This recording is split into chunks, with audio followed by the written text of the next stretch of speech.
네, 시제편 제1강인데요. 제목은 동사의 시제입니다. 그러면 동사의 시제라는 개념에 대해서 조금만 살펴볼까요? 자, 우리는 영어의 팔품사를 제1권 팔품사 편에서 공부했죠? 네, 팔품사 편에서 8개의 품사를 했어요. 야, 영어의 사전을 다 펼쳐보면 이 8개 중에 한 단어일 것이다. 그러면서 영어의 팔품사라는 개념을 공부했습니다. 그 중에 지금 동사의 시제를 보고 있죠? 여기 보이죠? 동사 부분을 보고 있어요. 나머지 팔품사는 시제가 없나요?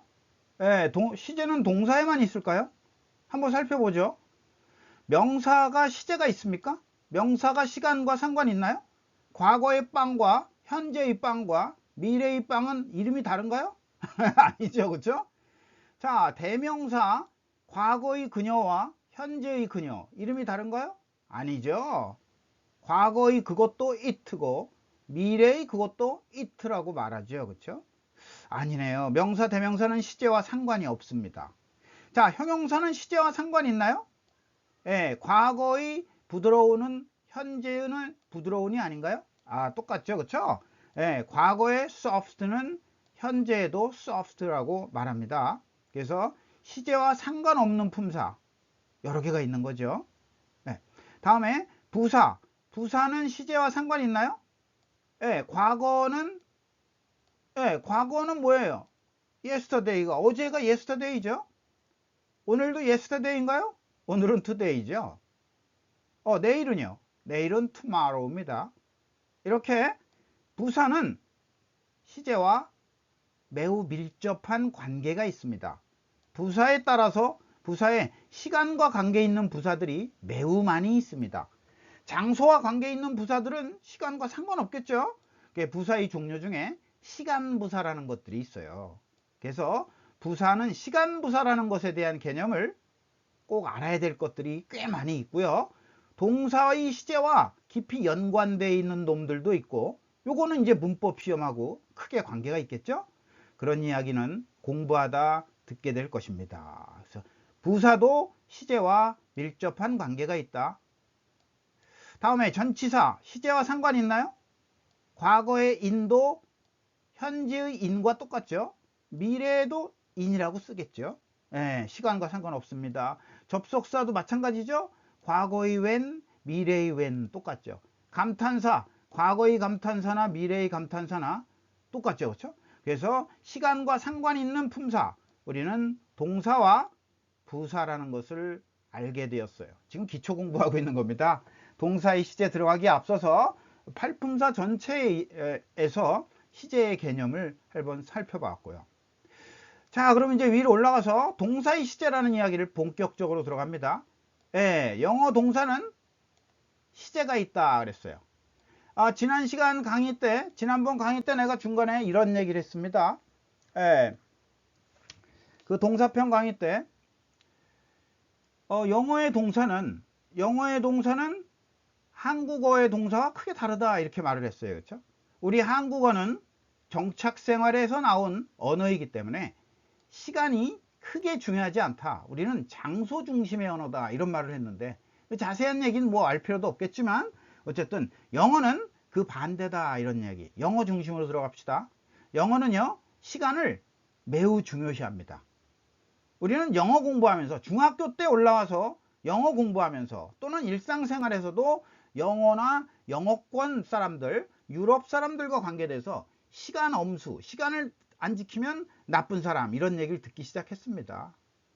과거에 우리나라는 시간 개념이 별로 없어요. 요즘도 시골 가서 저기 어디 가려면 몇 분 걸려요? 그러면 대답을 잘 못합니다. 그 아저씨들은 이렇게 말합니다. 조금만 가면 돼요. 이렇게 말해요. 저 고개만 넘어가면 돼요. 그 말 믿고 갔다가 3시간씩 헤매는 경우 많습니다. 여행 갈 때. 우리는 시간 개념이 중요하지 않거든요. 동구 밖에서 해질녘에 만나자 이러면 돼요. 약속 시간이. 우리 옛날에 그랬습니다. 동구 밖에서 해질녘에 만나는 거예요. 장소는 동구 밖인데 해질녘이 언제예요? 해가 얼마나 오래죠? 최소한도 30분 내지 1시간 걸리겠죠?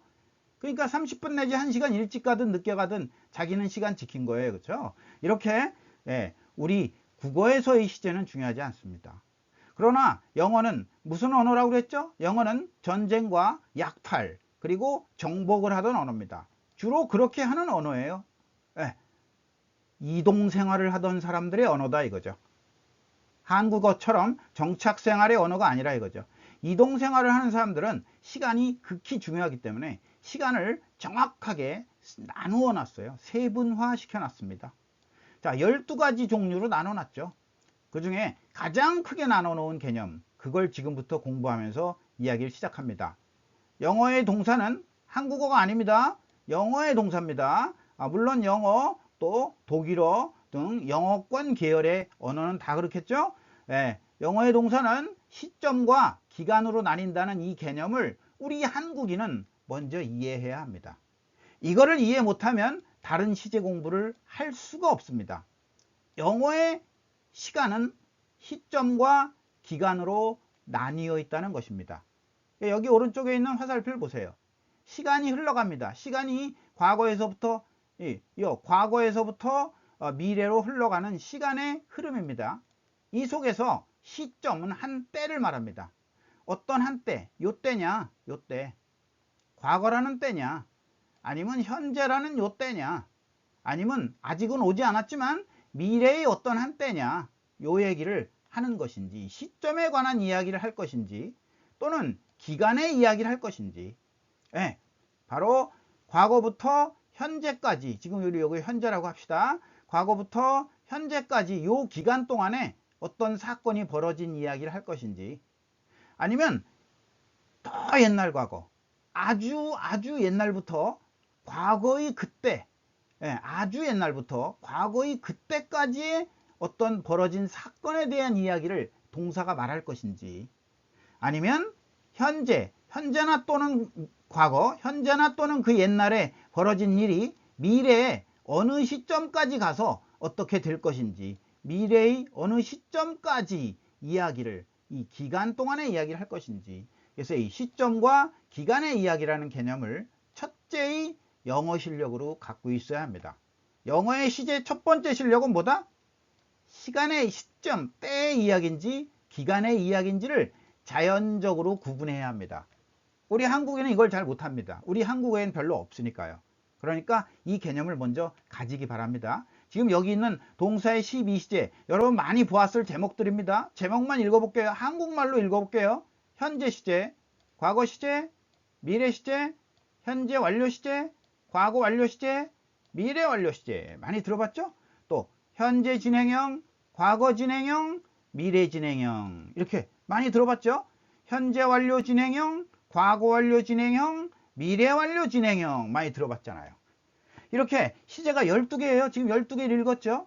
이런 12개의 시제, 동사의 12시제라는 12개의 시제도 바로 가장 큰 구분은 이겁니다. 이 구분을 하느냐예요. 위에 있는 6개는 시점의 이야기다. 어떤 한때, 시간의 수직선에서, 시간의 직선에서 어떤 한때의 이야기를 하고 있는 것이다. 시간의 직선에서 어떤 한때의 이야기를 하는 게 위에 있는 6개의 시제입니다. 현재 시제, 과거 시제, 미래 시제, 현재 진행형, 과거 진행형, 미래 진행형. 참고로 말하면 현재 진행형이 문법적으로 맞다고 하는 사람들이 더 많고요. 현재 진행 시제라고 불러도 상관없다 라는 분들도 문법학자 중에 있기 때문에 그냥 현재 진행형으로 우리는 부르는데, 현재 진행형이나 현재 진행 시제나 같은 것입니다. 자, 어쨌든 위에 6개, 현재 시제, 과거 시제, 미래 시제, 현재 진행형, 과거 진행형, 미래 진행형. 요 6개는 어떤 한때, 기간, 때의 이야기, 시점의 이야기를 말하는 것이다. 그럼 반대로 밑에 6개는 뭐라고요? 밑에 6개 읽어볼게요. 현재 완료 시제, 과거 완료 시제, 미래 완료 시제. 현재 완료 진행형, 과거 완료 진행형, 미래 완료 진행형. 이 6개는 바로 어떤 일정한 기간, 언제부터 언제까지의 기간에 벌어진 일을 말하는 것이다. 이 두 가지를 서로 다르게 볼 수 있는 게 첫 번째 영어 실력입니다. 반드시 기억하세요. 첫 번째 영어 실력은 그겁니다. 자세한 건 뒤에 이제 제 2강부터 계속 나갈 것이지만 이 실력을 갖지 않고 영어 동사의 시제를 공부하면 개판되는 거예요. 개념을 모르니까. 개념이 이것이다. 잊지 마세요. 영어는 영어는 그래요. 한국어는 아닙니다. 영어에는 동사가 어떤 한때의 이야기를 하거나 또는 어떤 기간의 이야기를 하거나입니다. 간혹가다 영어 문장 중에도 이것이 구분이 모호해지는 경우가 있기는 있어요. 아주 많이 있어요. 하지만 그건 모호해지는 순간이고 기본적인 개념은 시점과 기간을 구분한다는 것, 그걸 잊어먹으면 안 될 것 같습니다. 한번 읽어볼게요. 이제 영어 문장을 읽어볼게요. 뭐 많지 않죠. 똑같은 문장이니까요. 자, 현재 시제 I watch the man. 나는 그 남자를 본다. 현재 시제죠. 그렇죠? 자, 이 두 번째 문장 I watched the man. 과거 시제 나는 그 남자를 보았다. 자, 미래 시제 I will watch the man. 나는 그 남자를 볼 것이다. 미래 어떤 때를 볼 거죠? 그 어떤 때에 보겠죠? 아직 아니죠.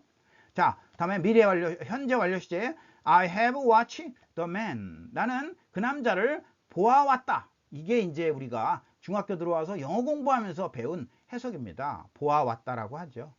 I have watched the man. 나는 그 남자를 보아왔다라고 말하는데요. 사실은 이게 없던 말입니다. 우리나라에 영어가 들어오면서 언제 들어왔죠? 우리 대한제국쯤에 들어왔겠죠? 아니면 그 전에도 조금씩 성경책을 해석하면서 들어오긴 했었죠. 그렇죠? 아주 옛날부터 성경책을 조금씩 해석하면서 아마 조선시대 말기부터 들어오기 시작했을 텐데, 어쨌든 영어 공부를 본격적으로 하게 된 건 우리가 일제시대에 영어 공부를 본격적으로 하게 됐겠죠. 전국에서 이제 영어 공부 열심히 할 사람들은 영어 공부도 하고 그랬으니까. 일제시대 때 뭐 동경유학도 가고 그랬잖아요. 그렇죠? 이렇게 영어 공부를 본격적으로 하게 되면서 우리는 영어를 우리말로 옮겨야 되는데, 한국말로 옮길 때, 성경책을 옮길 때가 우선 첫 번째 고민했겠죠. 영어를 우리말로 옮길 때 이런 게 나오더라 이거야. I have watched the man. 나는 그 남자를 하고 이게 나오더라 이거야. have watched. 우리나라에 없어요.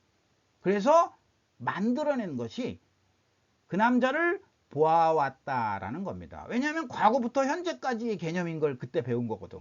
아, 영어엔 과거부터 현재를 이렇게 말하네? 그러면서 어떻게 하지? 하고 문법 학자들이 고민하고, 이광수 뭐 이런 분들이 있잖니. 옛날에 과거에 똑똑했던 분들, 영어를 우리말로 옮기면서 고민하면서 또 성경책을 옮기시는 많은 훌륭했던 분들, 공부했던 지식인들, 그분들이 고민하다가 보아왔다 그러면 되겠다. 어떤 기간이니까. 그래서 나는 그 남자를 보아왔다라고 요새도 교과서에 해석하면 나오는 거지, 우리말엔 100년 전엔 없던 말입니다. 한국말은 그냥 나는 그 남자를 보았다 이거면 똑같아요. 현재 완료나 현재 시제나 다 나는 그 남자를 보았답니다. 그런데 완료 시제는 보아왔다라고 과거부터 현재까지의 개념을 넣기 시작했던 것이죠. 그러니까 여러분은 이제는 보아왔다란 말을 알아들을 수 있어야 합니다. 자, 과거 완료 시제 문장 읽을게요. I had watched the man. 나는 그 남자를 보아왔었다겠죠. 네. 더 옛날 과거부터 그때까지 보아왔었다겠죠. 네. 나중에 또 시제편 가면 더 자세히 이것들을 볼 겁니다. 이제 지금 완료 시제편 가면요. 완료 시제편 가면 지금 우리는 다음엔 2강부터 이제 현재 시제부터 들어갈 거니까요. 자, 미래 완료 시제 I will have watched the man. 이제 완료 시제는 우리말로 옮기기가 당연히 힘들다 싶다. 힘들지. 왜? 우리말에 없는 거니까. 그렇죠? 원래 우리말에 수천 년 동안 사용하던, 수만 년 동안 사용하던 한국말엔 없던 것이죠. 그러다가 과거 100년 전부터 영어를 옮기면서 생긴 거니까 한국말로 옮기기가 쉽지는 않죠. 개념도 이해하기 쉽지 않죠. 이 문장이죠. 마지막 줄 I will have watched the man. 나는 그 남자를 보아올 것이다. 보아올 것이다는 과거 같은데. 네, 나는 그 남자를 그때까지 계속 볼 것이다. 이 뜻이에요. 그렇죠? 그래서 미래 완료 시 한국말로 옮기는 게 장난이 아닙니다. 그렇죠? 어쨌든 그러니까 언어를 번역하는 분들이 굉장히 고민을 많이 했겠죠. 가장 한국말답게 옮기는 거죠. 나는 그 남자를 계속 볼 것이다. 이런 식으로 한국말답게 옮기느라고 계속이란 단어를 넣고, 여기도 없는데, 그치? 개념을, 의미를 넣어서 해석해주고 그런 거죠. 많이들 고생하셨어요. 자, 오른쪽에 이제 진행형으로 봅시다. 진행형, 위에 있는 진행형 세 개는 때, 시점의 이야기니까 어떤 때에, 현재라는 때에 I am watching the man. 나는 그 남자를 보고 있는 중이다. 지켜본다라고 우리 동사편 마지막에 배웠죠? see와 watch는 다르다. watch는 의지의 동사다. 지켜보고 있는 거다 이 말이죠. I am watching the man. 난 그 남자를 지켜보고 있는 중이다. 그죠? 다음은 I was watching the man. 나는 그 남자를 지켜보고 있는 중이었다. 언제? 너 어제 뭐 하고 있었냐? 그때 나는 그 남자를 지켜보고 있는 중이었어. 과거의 한때 이야기죠. 자, 미래의 한때 이야기. I will be watching the man. 너 내일 뭐 할 건데? 나는 내일 2시에 그 남자를 지켜보고 있는 중일 거야. 이거죠. 미래에 진행하고 있을 거다라고 예언하고 있는 것이죠. 미래의 일을 예언하고 있는 거죠. 자, 이렇게 미래의 어떤 때 이야기가 바로 현재 진행, 미래 진행, 과거 진행이었어요. 그럼 현재 완료 진행, 과거 완료 진행, 미래 완료 진행도 있겠죠? 그래서 일정한 기간 동안에 어떤 일을 계속하는 거죠. 그렇죠? 어떤 기간 동안 계속하게 되는 게 바로 현재 완료 진행형이겠죠. I have been watching the man. 나는 그 남자를 지켜보고 있는 중이었다. 중이어 왔다. 이렇게 되는데 한국말로 어렵지. 왜 어렵다고? 한국말에 없는 거니까. 100년 전에는 없던 말이니까 옮기기 어렵다. 지금은 개념은 우리가 안다. I have been watching the man. 나는 그 남자를 계속 지켜보고 있는 중이었어요. 요 정도로 우리말로 옮기겠죠. 그렇죠? 아주 고생하는 겁니다. 자, 과거 완료 진행형. I had been watching the man. 나는 그 남자를 지켜보고 있는 중이어 왔어요. 이렇게 되는데 그때까지 이 말을 넣어야 좋죠. 나는 그때까지 어제 작년 나는 그때까지 그 남자를 계속 지켜보고 있는 중이어 왔어요. 이게 우리말로 옮기는 건데 벌써 몇 개가 들어갔어. 한국말로 설명을 위해서. 그때까지란 말 집어넣고 계속이란 말 집어넣고 이게 다 부사인데 그치? 바로 이 시간의 부사들이에요. 그때까지 또 계속 이 시간의 부사들이죠. 계속은 양태의 부사라는 거네. 그건 중요한 게 아니고요. 어쨌든 나는 그 남자를 지켜보고 있는 중이어 왔다. 그때까지 한국말로 옮기기 정말 힘들어요. 옮겨놔도 우리말 같지도 않고. 그래서 이 완료 시제를 우리말로 옮기면 옮겨놔도 우리말 같지 않아요. 해석이 들으면서 선생님 그 해석이 이상한데요? 당연하지. 그거 안 이상하면 한국 사람 아니지. 그치? 다음 문장.